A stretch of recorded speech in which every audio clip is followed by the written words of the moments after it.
at Mix Max Day. It's my first time to witness this segment happening. Sabi nga nila, exciting daw ito dahil nakakapiling ikabanding abroad ang kanyang mga mahal sa buhay sa Pinas. Kahit sandali lamang. At ang maswerte nating kabanding for today ay mula sa Riyadh. Abangan natin yan, maya-maya lang. Ako si Dom Roque, ang inyong kabanding for the week. Dito, may masayang tagpuan ang mga kabanding. Dahil close tayo sa TFC Connect.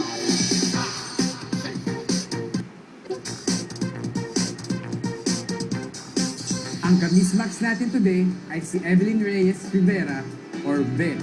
47 years old, siya ay nag-request sa TFC Connect na mapanood sa TV at makasama ang kanyang family na nasa Novaliches. Actually, surrogate family lamang ni Evelyn itong pamilya na kanyang kinikilala. Pero itinuring at pinalsa bilang tunay na kaanak. Kaya naman, mahal na mahal din sila ni Evelyn. Nagkatrabaho si Evelyn bilang medical transcriptionist sa King Abdulaziz Medical City National Guard Hospital Affairs. Greatest achievement na maituturing ni Evelyn ay ang mabigyan siya ng pagkakataon makapag-aral.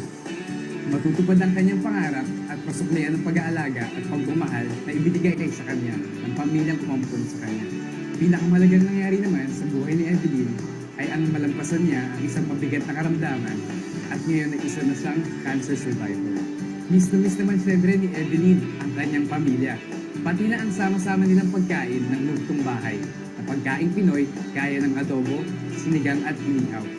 Eto na, panoorin mo. Video Connect. Hi, Ate